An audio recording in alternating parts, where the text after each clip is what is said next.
For the longest time, the Detroit Pistons had been the laughingstock of the NBA, the doormat of the league, producing some of the worst records we have seen in NBA history, losing season after losing season, failed draft picks, cycling through coaches, tying the record for the longest losing streak in NBA history. A team that had once risen to prominence in the early 2000s and even winning the championship in 2004, despite not having a true superstar in their roster, has since not won a single playoff game, not a series, but a single playoff game since 2008, and have made the playoffs just twice since 2009 and just one season having a record above 500 in that time frame.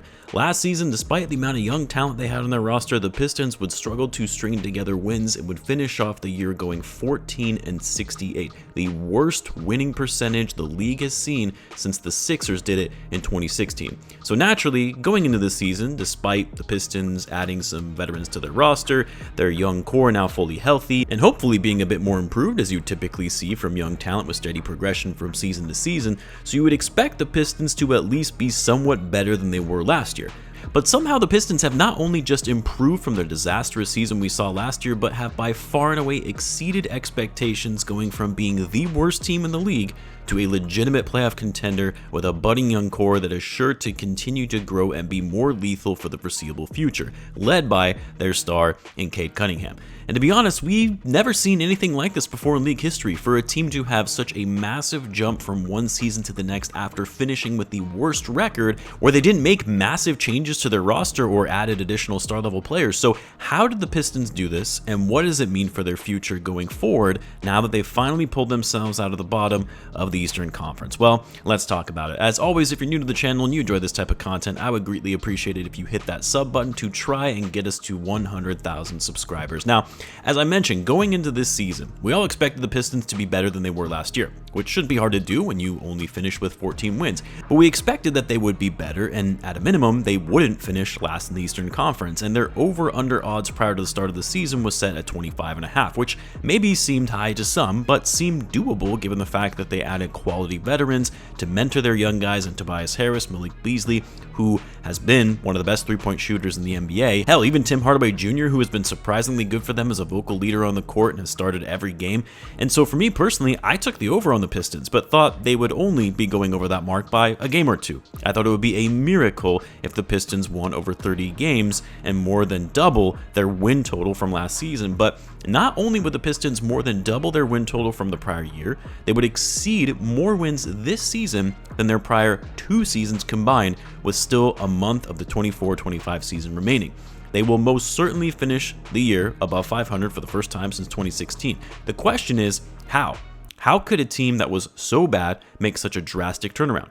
And while there are a number of factors that can contribute to this, let's start with the biggest one, and that's coaching. Now, you sometimes hear in the league, how much does coaching really matter? How much of an impact does coaching really play when you have all of these guys in the league that are insanely talented and at the pinnacle of their craft? Well, a team like the Pistons is a prime example of just how important coaching and mentorship is for a young team like them. No disrespect to Monty Williams, because I think he's a fine coach, but he could not get through to his players. He could not get them to buy into his system, and when they were on that massive losing streak, he was unable to get their confidence and morale up and get them out of their heads and shake that off. And above all, he couldn't get these guys to play together as a team, to play for each other.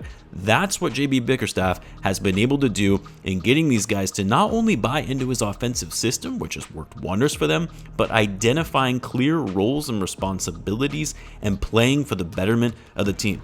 And you've seen the ball moving around more freely. The ball movement and player movement has been great. The pace of play is night and day from what you saw last year. Their defensive effort and tenacity, the help defense, navigating through screens, talking more on the court, ensuring guys know where they need to be. That was non-existent last year. Bickerstaff has been able to come in and change the identity, or should I say establish an identity, since they didn't have one last year. He's changed the mentality of a losing mindset into a team that truly believes they can beat anybody on a given night.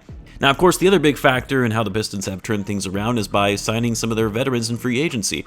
And I've said this before, especially on my Bulls channel, and talking about the importance of veteran leadership even when you're going down a path of rebuilding, because oftentimes we think of rebuilding teams in the sense of timelines, and that any kind of veteran talent doesn't make sense for their long-term plans. And so why waste cap space on a player that isn't going to be part of your future, and even a player that may actually hurt your chances of losing enough games to get a high lottery pick? But we've seen so many instances in league history of young teams, talented young teams, when you throw them out there and expect them to figure it out and develop in that fashion, time and time again, we've seen how that's actually been horrible for young players' development, where they don't have a veteran voice, a vocal leader on the team to guide them on their NBA journey. So yes, some folks were scratching their heads like, why would the Pistons sign Tobias Harris of all people? Why would they sign Malik Beasley? These are guys that you would expect to be going to contenders to try to help them try and win. Well, one, the Pistons had the cap space this past offseason, which very few teams did, but two, they saw the value in getting these young guys after being lost out there on a nightly basis, some veteran experience to help work and refine their games and boost their confidence. And it's crazy because even though Harris and Beasley aren't necessarily veterans you would expect to play this type of veteran role on a bad Pistons team, they've actually been incredible complementary pieces to their young core. Tobias Harris, who yes, isn't the player he used to be, but he's found himself in Detroit compared to what we saw over the last couple of seasons in Philly. He's been able to get the Pistons buckets when they need it most in crunch time and found a newfound sense of energy with his hustle and grit on the basketball court. He's fully taking advantage of Cade's playmaking by playing well off the ball and cutting to the basket for easy points, something Cade and the Pistons desperately needed last year. And then Malik Beasley, one of the biggest challenges the Pistons had last season was their inability to spread the floor. They were one of the worst three-point shooting teams in the league, both by volume and percentage.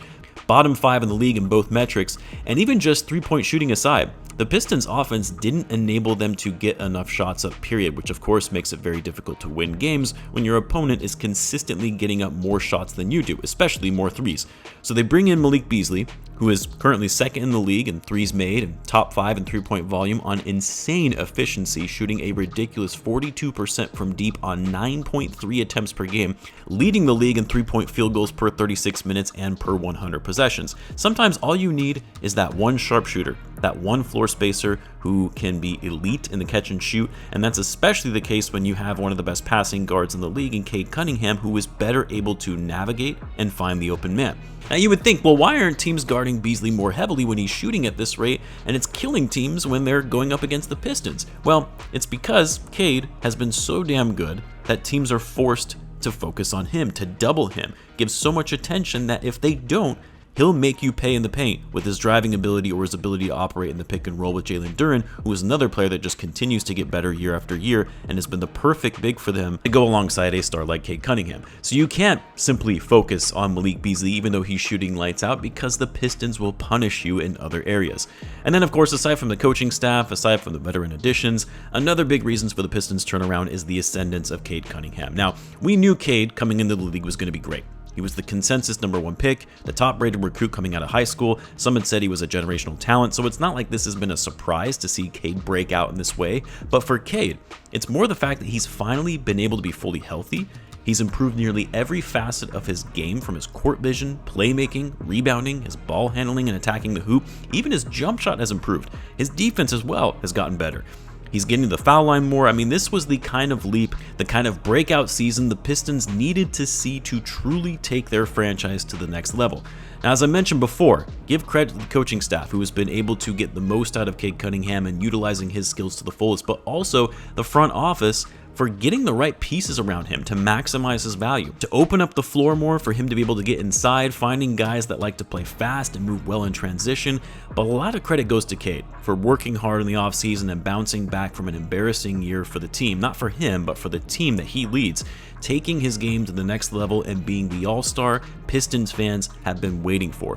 What's crazy too is the Pistons have been doing all of this, playing well despite losing their second leading scorer in Jaden Ivey midway through the season. Instead of getting their heads down on that season-ending loss, they've embraced the next man up mentality and have continued fighting and battling through every game. Who would have thought that a team that won 14 games last season, 17 the year before that, would now be sitting in a position to be well poised to make a playoff run, but also well positioned for the future with the level of young talent and assets they have to build upon to put them in a position to contend for a championship in the near future. Shout out to Pistons fans. They deserve this after what they've been through in recent years. So let me know what you guys think. You let me know in the comments. As always, be sure to subscribe, and I will see you in the next one.